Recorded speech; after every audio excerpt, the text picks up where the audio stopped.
So what is up guys, so guys welcome है हमारी आज की वीडियो के अंदर। सो यार today's video is all about Australia study visa through education loan. So यार if you are also planning for Australia study visa, आप plan कर रहे हैं या फिर आप फाइल लगाने वाले हैं या फिर आपकी फाइल प्रोसेस के अंदर है या फिर आप सोच रहे हैं कि मैं 1 महीने 2 महीने बाद अपनी फाइल लगाऊंगा, तो यार ये वाली वीडियो आपके लिए बहुत ही ज़्यादा हेल्पफुल हो सकती है। बिकॉज इस वीडियो के अंदर मैं आपको कुछ चीज़ें बताऊंगा जिसकी हेल्प से आपकी फाइल और ज़्यादा स्ट्रॉन्ग हो सकती है। Because as you all know कि आज की डेट के अंदर 2025 के अंदर ऑस्ट्रेलिया स्टडी वीज़ा के चांसेस कितने ज़्यादा कम हो गए हैं। अगर हम बात करें आउट ऑफ 10 यार 5 से 6 फाइल आपकी सीधी सीधी रिजेक्ट हो जाती है। मतलब आपके सीधा सीधा कह सकते हैं कि वीज़ाज आने के चांसेस आपके 30 to 40% बचे हैं अगर आपकी फाइल अच्छी है, वो भी तब। तो इस केस के अंदर यार हम क्या कर सकते हैं, हम अपनी फाइल को स्ट्रॉन्ग करने के लिए क्या कर सकते हैं। मैं आपको पहले बताता हूँ कि वीज़ा रिजेक्ट होते क्यों है। बेसिकली आपके यार वीज़ा 2 क्राइटेरिया पे रिजेक्ट होते हैं, आपके फंड्स या फिर आपके एकेडमिक्स। जोन सी यार 2 चीज़ें मेन देखी जाती हैं। अगर आपके फंड्स कम है या फिर अगर आपके एकेडमिक्स कम है, इनमें से कोई भी चीज़ कम है तो आपका वीज़ा सीधा रिजेक्ट हो जाएगा विदाउट एनी जस्टिफिकेशन। वो आपको कोई रीज़न नहीं देंगे, वो सीधा आपका वीज़ा कर देंगे रिजेक्ट। तो यार इस वीडियो के अंदर हम वही देखेंगे कि ये दोनों चीज़ें हम कैसे इंप्रूव कर सकते हैं, कैसे हम अपने एकेडमिक सेट कर सकते हैं, कैसे हम अपने फंड सेट कर सकते हैं। फंड सेट करने से मेरा मतलब है एजुकेशन लोन लेना। बिकॉज मैंने आपको पहले भी वीडियोस के अंदर बताया कि अगर आपकी फाइल के अंदर एजुकेशन लोन होता है तो यार आपकी फाइल कितनी ही ज़्यादा स्ट्रॉन्ग हो जाती है, आपकी फाइल के वीज़ा आने के चांसेस कितने ज़्यादा हो जाते हैं। एकेडमिक्स और फंड्स ये 2 मेन चीज़ें हैं जिसके ऊपर हमें फोकस करना है। सबसे पहले हम एकेडमिक्स की बात कर लेते हैं क्योंकि वो बहुत छोटा टॉपिक है। उसके बाद फंड्स की बात करेंगे कि हम कैसे अपने फंड्स को अच्छे से शो कर सकते हैं, कैसे हम इंप्रूव कर सकते हैं अपनी फाइल को। एकेडमिक्स, तो यार एकेडमिक्स के अंदर हमारी 2 से 3 चीज़ें आती हैं। सबसे पहले यार हमारे स्कूल के डॉक्यूमेंट्स आते हैं 10th 12th। अगर आपके 10th और 12th अगर आपने अच्छे बोर्ड लाइक सीबीएसई बोर्ड या फिर अगर आपने स्टेट बोर्ड से भी करी है तो उसके सर्टिफिकेट्स, उसमें आपकी कितनी परसेंटेज आई है। अगर आपकी मोर देन 60% है या फिर 65% 70% है तो यार you are okay, you are good to go. अगर आपकी इससे भी कम है तो यार हमें देखना पड़ेगा कि कौन सा कॉलेज है वो कितने परसेंटेज ले रहा है। अगर आपके 60% से कम है तो आपके वीज़ा आ सकते हैं, बट फिर हमें कॉलेज या फिर यूनिवर्सिटी उस हिसाब से जो सी है चूज़ करनी पड़ेगी अगर वो उतने परसेंटेज लेते हैं तो। क्योंकि कुछ यूनिवर्सिटीज़ जो बहुत ज़्यादा आप कह सकते हैं नंबर 1 या फिर टॉप की यूनिवर्सिटीज़ हैं वो थोड़ी सी ज़्यादा रिक्वायरमेंट मांगती है लाइक 70% या 75%। बट अगर आपकी 60% से ऊपर है तो आपका मेनली हर कॉलेज में हो जाएगा, हर यूनिवर्सिटी में हो जाएगा। बट अगर उससे कम है तो यार फिर हमें चेक करना पड़ता है। उसके अलावा 10th और 12th के हो गए। अगर आप बैचलर कर रहे हैं तो आपके बैचलर, अगर आप मास्टर्स के लिए जाना चाहते हैं तो आपके बैचलर के सर्टिफिकेट, उसके अंदर भी आपकी एवरेज होनी चाहिए 6 to 7 CGPA आपकी होनी चाहिए। अगर है तो इट्स ओके, आपको कोई भी दिक्कत नहीं आने वाली एकेडमिक्स वाले पोर्शन में। ये हो गए आपके स्कूल्स या कॉलेज के एकेडमिक्स। उसके अलावा यार आपको देना होता है इंग्लिश प्रोफिशिएंसी, जिसके लिए हम बात करते हैं आइल्स या फिर पीटी।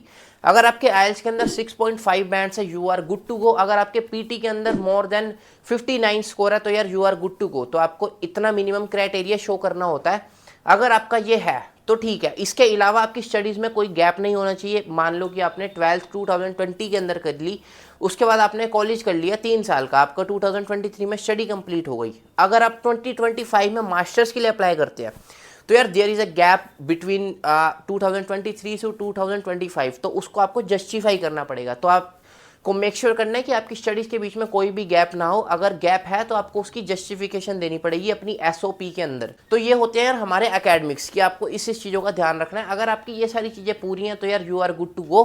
अगर इसके अंदर कमी है या फिर आप चाहते हैं कि गैप जस्टिफिकेशन के ऊपर एक वीडियो बनाई जाए तो यार मैं आपको वीडियो एक स्पेशल उसके ऊपर बनाऊंगा कि कैसे आप अपनी गैप जस्टिफिकेशन को मतलब शो कर सकते हैं। अगर आप उसके ऊपर वीडियो बनवाना चाहते हैं तो late me know in the comment section. अब ये हो गया एकेडमिक्स वाला पोर्शन, उसको हम कर देते हैं साइड। अब यार मेन पोर्शन, एकेडमिक्स से भी ज़्यादा इंपॉर्टेंट पोर्शन जो सा आता है जिसकी वजह से majority of the visas reject हो जाते हैं, विच इज़ फंड्स। तो यार फंड्स बहुत ही ज़्यादा मेजर रोल प्ले करते हैं आपका वीज़ा एक्सेप्टेंस या फिर वीज़ा रिजेक्शन के अंदर। बिकॉज यार वहाँ की गवर्नमेंट, वहाँ की एम्बेसी, वहाँ के कॉलेजेस यूनिवर्सिटीज़ जो भी आप जहाँ पर भी जा रहे हैं, they need to make sure कि यार आप वहाँ पर स्टडी करेंगे। आप मान लो आपकी 3 साल की आपने स्टडी करनी है तो यार यू हैव इनफ फंड्स कि आप वहाँ पे स्टडी कर पाएँ, आप वहाँ पर रह पाएँ, आपको वहाँ पे काम करने की ज़रूरत ना पड़े। बिकॉज ऑल्दो आप वहाँ पर काम करने जा रहे हैं या फिर कुछ भी करने जा रहे हैं, पढ़ाई भी करने जा रहे हैं, तो यार उन्हें प्रूफ चाहिए कि यार आप वहाँ पर जाके स्ट्रगल नहीं करोगे। ऐसा नहीं हो कि यार आप वहाँ पे पैसों के लिए आपको तंगी पड़ रही है, आप वहाँ पे पढ़ाई करने जा रहे हैं, आपके पास उतने सफिशिएंट फंड्स होने चाहिए, आपके पास उतनी लिविंग एक्सपेंसेस होने चाहिए। मान लो अगर आपकी 3 साल की स्टडी है, मान लो 3 साल आप बैचलर करने जा रहे हो कोई भी XYZ कोर्स के अंदर, हम मान लेते हैं, उसकी आपको फीस शो करनी पड़ेगी 3 साल की। मान लो फॉर एग्जांपल आपकी 1 साल की फीस 10 लाख रुपए, 10 लैक्स पर एनम आपकी फीस है, 3 साल की आपकी फीस हो गई, which is equals to 30 lakhs. तो आपको 30 लैक्स तो ये दिखाने हैं, उसके अलावा आपको अपने लिविंग एक्सपेंसेस दिखाने पड़ते हैं। लिविंग एक्सपेंसेस गवर्नमेंट चेंज करती रहती है। करंटली आई थिंक कि 10 to 11 lakh rupees per annum के हिसाब से लिविंग एक्सपेंसेस गवर्नमेंट ने सेट करे हुए हैं, वो आपको दिखाने पड़ते हैं। मान लो अगर आपकी 3 साल की स्टडी है तो आपको पहले 3 साल की ट्यूशन फीस, विच इज़ मैंने आपको बताया 30 लाख रुपीज़, वो 30 लाख रुपीज़ 3 साल के हिसाब से लिविंग एक्सपेंसेस वो, तो आपको यार एवरेजली 60 to 70 लाख रुपीज़ अपने शो करने पड़ते हैं अगर आप जाना चाहते हैं। अगर आप चाहते हैं कि आपका वीज़ा बिल्कुल सीमलेसली आपका आ जाए, कोई भी दिक्कत ना आए, अगर आप इतने फंड्स नहीं दिखा पाते तो यार देयर इज़ अ चांस कि आपका वीज़ा रिजेक्ट हो जाए। चांस नहीं, आपका वीज़ा रिजेक्ट हो जाएगा। अब यार लोग क्या करते हैं, लोग यार 1 साल की फीस 1 लाख 1 साल के लिविंग एक्सपेंसेस शो कर देते हैं। ठीक है, आपने शो कर दिया, आपका 1 साल का हो गया। अब गवर्नमेंट कहती है कि यार व्हाट नेक्स्ट, उसके बाद क्या। तो अगर आप 1 साल की फीस और 1 साल के लिविंग एक्सपेंसेस शो करते हैं तो उसके अलावा आपकी 2 साल की स्टडी बच गई। तो यार अब गवर्नमेंट कहती है कि आप हमें इनकम प्रूफ दिखाओ आपका, या जो भी आपके स्पॉन्सर हैं, आपके पेरेंट्स या फिर आप खुद स्पॉन्सर हैं, आपका क्या इनकम प्रूफ है कि यार हाँ कि हम आगे की स्टडी भी, हम इतने कैपेबल हैं कि हम आगे की स्टडी भी स्पॉन्सर कर देंगे। दैट्स वाई गवर्नमेंट आपको कहती है आप अपनी ITR शो करो। ITR is income tax return, जिससे हमें पता लगता है कि हमारी एनुअल इनकम कितनी है, तो हमें वो शो करनी पड़ती है। तो अगर वो भी कम होती है, कई पेरेंट्स की यार वो टैक्स बचाने के चक्कर में या फिर इनकम सच में भी कम होती है, तो वो ITR उतनी फिल नहीं करते, तो उस केस के अंदर भी आपका वीज़ा रिजेक्ट हो जाता है। मान लिया कि मैंने आपने अपने फंड्स शो कर दिए 1 साल के, आपकी ITR कम है, तो तब भी आपका वीज़ा फंस सकता है, श्योरली फंस सकता है। और अब वीज़ा रिजेक्ट होते हैं इसी वजह से होते हैं। तो यहाँ पर वीज़ा रिजेक्ट हो जाते हैं अगर ITR कम होती है। मान लो आपने फंड्स शो करे सेविंग अकाउंट में, अब भाई वो सेविंग अकाउंट में भी कहते हैं कि हमें प्रूफ दिखाओ कि ये फंड्स आपके कहाँ से आए। अगर आपके न्यू फंड्स है, मान लो अगर आपने बिल्कुल आपने सोचा कि मैं आज कल मैंने वीज़ा लगाना है, आपने आज फंड्स डाल दिए, तो भाई अब गवर्नमेंट या वहाँ की गवर्नमेंट और वहाँ की एम्बेसी कहेगी कि यार ये फंड्स कहाँ से आए, हमें वो शो करो। अब यार वो शो आप कैसे करोगे, अगर या तो आपने कोई प्रॉपर्टी बेची है या फिर आपने कुछ सेल किया, आपको वो दिखाना पड़ेगा। अगर आपने किसी से बोरो करके दिखाए हैं तो फिर आप फंस सकते हैं, उस केस के अंदर भी आपका वीज़ा रिजेक्ट हो सकता है। तो यार वो कहते हैं कि फिर वो नहीं कहते, फिर क्या करना होता है, हमें अपने फंड्स को होल्ड करना पड़ता है। अगर हमारे सेविंग अकाउंट में है तो 3 से 4 महीने आपको फंड्स होल्ड करने पड़ेंगे, उसके बाद जाकर फिर आप वीज़ा अप्लाई कर पाएंगे। उसके अलावा भी आपको ITR दिखानी पड़ेगी। तो यार ये सारे प्रोसेस होते हैं आपको। इसके अलावा अगर आप सेविंग अकाउंट में शो कर सकते हैं, उसके अलावा अगर आपकी FD है, कोई पुरानी FD, नई FD नहीं चलती, अगर आपकी 6 महीने 1 साल पुरानी FD है तो आप वो शो कर सकते हैं। अगर आपके पास प्रोविडेंट फंड पड़ा है तो आप वो शो कर सकते हैं। अगर आपके पास कोई प्रॉपर्टी है आप वो शो कर सकते हैं, फिर आपको प्रॉपर्टी अगेंस्ट लोन शो करना पड़ेगा। उसके अलावा अगर आपके पास मान लो कि मैं कहता हूँ आपके पास स्टॉक्स का अच्छा पोर्टफोलियो पड़ा है तो आप वो भी शो कर सकते हैं। तो ये कुछ वेज हैं जिसकी वजह से मतलब जिसके साथ साथ आप अपने फंड्स को शो कर सकते हैं। तो ये सारी चीज़ें हमें करनी पड़ती हैं, जो कि यार बहुत सारे लोग नहीं कर पाते। अगर आपके पास ये सारी चीज़ें अवेलेबल हैं, you are good to go, आप फाइल लगा दो, आपका वीज़ा आ जाएगा। But most of the person जो उनसे यार मिडिल क्लास फैमिली से आते हैं इंडिया के अंदर, जो भी बाहर जाते हैं या फिर स्टडी के लिए जो भी जाना चाहते हैं वो, तो यार उस केस में वो क्या कर सकते हैं, उस केस के अंदर भाई अब आ जाता है एक नया, कह सकते हैं नई चीज़ आ जाती है, विच इज़ एजुकेशन लोन, जो कि मैंने आपको वीडियो के स्टार्टिंग में बताया था। एजुकेशन लोन आप ले सकते हैं। Education loan help you to make your file more stronger. अगर आपकी फाइल में एजुकेशन लोन है, उसके क्या क्या फ़ायदे होंगे अब मैं आपको वो बताता हूँ। मैंने आपको बताया कि आपको 3 साल की फीस, 3 साल के लिविंग एक्सपेंसेस शो करने हैं। अगर आप नहीं कर पाते, आपको अपनी ITR दिखानी पड़ती है, आपको इनकम प्रूफ देना पड़ता है कि हम आगे की स्टडी ऐसे ऐसे स्पॉन्सर करेंगे, जो भी होता है वो आपको शो करना पड़ता है। बट अगर आपके पास एजुकेशन लोन है, मैं आपको मान लेता हूँ आपकी यार प्रॉपर्टी पड़ी है, ज़मीन पड़ी है, या फिर आपने किसी के भी अगेंस्ट एजुकेशन लोन ले लिया, आपने 50 लाख या 60 लाख रुपए का एजुकेशन लोन ले लिया। अब क्या होगा, आपकी स्टडी 3 साल की, आपके लिविंग एक्सपेंसेस कौन शो करेगा, बैंक शो करेगा। आपके सारे खर्चे बैंक ने शो कर दिए। अब गवर्नमेंट को वहाँ पर क्या चाहिए, गवर्नमेंट को यही तो चाहिए कि हाँ बच्चे के पास इतने पैसे हैं कि वो स्टडी कर पा रहा है और स्टडी के बाद वहाँ पर रह पा रहा है, इस चीज़ के उसको श्योरिटी चाहिए।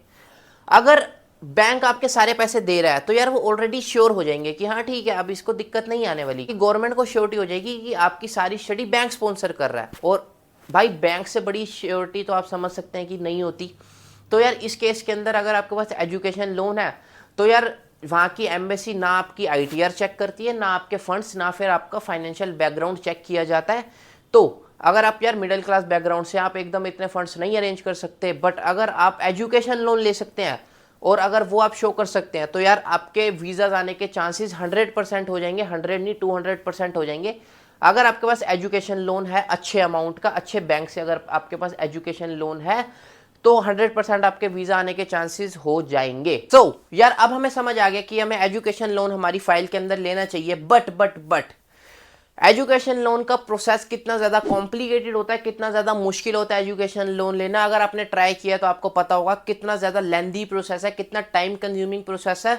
आपको बहुत सारे डॉक्यूमेंट्स शो करने पड़ते हैं। आप मान लो, मैं आपको एक एग्जांपल देता हूँ। आप एक बैंक के पास गए, वहाँ पर आपने अपने डॉक्यूमेंट्स दिखाया, आपने कहा मेरे को एजुकेशन लोन लेना है, ऑस्ट्रेलिया जाना है या किसी भी कंट्री में जाना है, मेरे को एजुकेशन लोन चाहिए। ठीक है, उन्होंने आपकी फाइल देखी, उन्होंने आपको कहा कि हाँ ये डॉक्यूमेंट दिखाओ, वो डॉक्यूमेंट दिखाओ। एक हफ्ता उन्होंने आपको ऐसे घुमाया, उसके बाद उन्होंने कहा नहीं यार हम आपको नहीं दे सकते, सॉरी।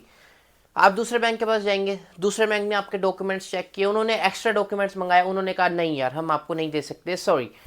आप तीसरे बैंक के पास जाते हैं क्योंकि आप बहुत ज़्यादा हार्ड वर्किंग है, तो आप तीसरे बैंक के पास गए, उन्होंने कहा ठीक है, उन्होंने आपकी फाइल देखी, उन्होंने कहा ठीक है we will give you education loan, हम आपको इतने अमाउंट का एजुकेशन लोन देंगे, इतने इंटरेस्ट रेट पर आपको एजुकेशन लोन देंगे। बट अब आपको नहीं पता कि यार अगर हो सकता है कि आप चौथे या फिर पांचवें बैंक के पास जाते तो आपको और ज़्यादा कम इंटरेस्ट रेट पर एजुकेशन लोन मिल जाता है जितना आपको अब मिल रहा है।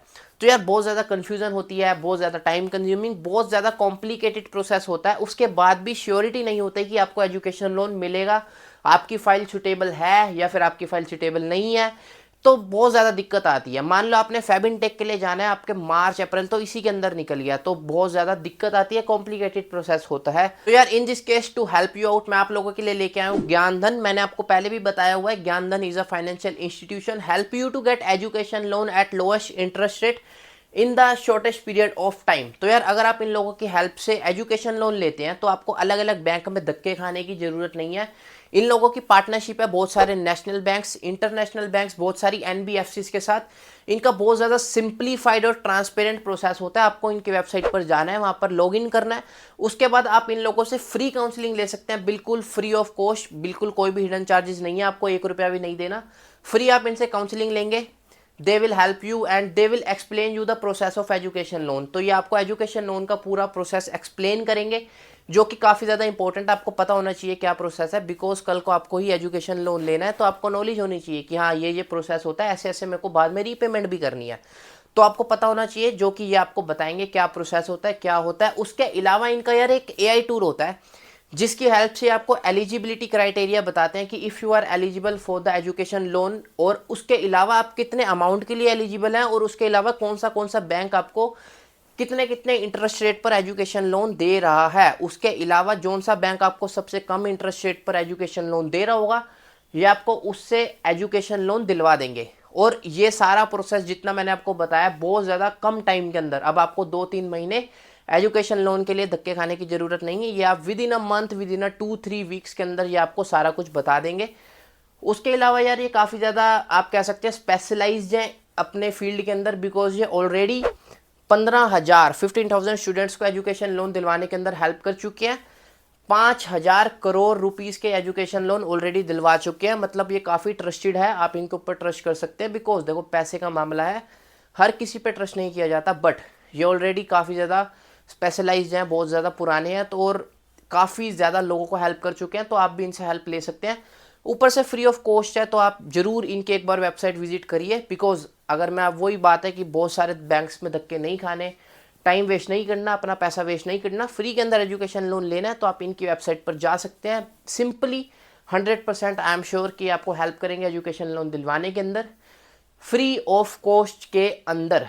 तो आप जाइए इनकी वेबसाइट विजिट करिए, मैंने आपको पिन कमेंट के अंदर भी लिंक दे रखा है, डिस्क्रिप्शन के अंदर भी लिंक दे रखा है, आप जाइए वहाँ पर लॉगिन कीजिए, इनसे फ्री काउंसलिंग लीजिए, अपना एलिजिबिलिटी क्राइटेरिया पता कीजिए, जोन से बैंक आपको सबसे कम इंटरेस्ट रेट पर दे रहा है वहाँ से लोन लीजिए। और उसके अलावा काफ़ी ज़्यादा स्पेशलाइज्ड है, आपकी मर्जी, आपकी इस बैंक से लेना चाहते हैं या इस बैंक से लेना चाहते हैं, तो ये आपको ऑप्शन दे देंगे अलग अलग लोन के, ये लोन आपको मिल रहा है, जोन सा लोन आप लेना चाहते हैं आप वो लोन ले सकते हैं जाकर, कोई भी दिक्कत नहीं है।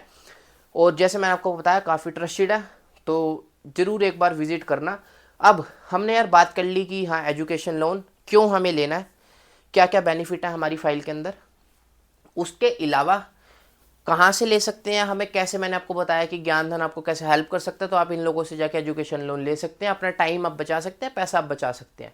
उसके अलावा भी अगर आपको कोई डाउट है, और यार आई एम 100% श्योर कि अगर आप एजुकेशन लोन ले लेते हैं, आपके एकेडमिक्स बेसिक है जितने मैंने आपको बताया उतने हैं, you will get 100%, you will get study visa. कोई भी आपको स्टडी वीज़ा के लिए नहीं रोक सकता अगर आप ये कर लेते हैं जो मैंने आपको बताया है। उसके अलावा भी आपको कोई भी डाउट है एसओपी के ऊपर, प्रोसेस के ऊपर, या फिर आप कंसल्टेंसी के ऊपर कि यार कौन सा कह सकते हैं हम कौन सा एजेंट लें कौन सा एजेंट ना लें, you can comment me, you can also follow me on the Instagram. आप मेरे को डीएम भी कर सकते हैं अगर आप कुछ भी पूछना चाहते हैं। उसके अलावा मैं पीटी के ऊपर भी वीडियोस बना रहा हूँ, अगर आप प्लानिंग कर रहे हैं पीटी या फिर आइल्स करने की, तो आप मेरा चैनल विजिट कर सकते हैं, वहाँ पर भी वीडियो मैं डाल रहा हूँ पीटी से रिलेटेड।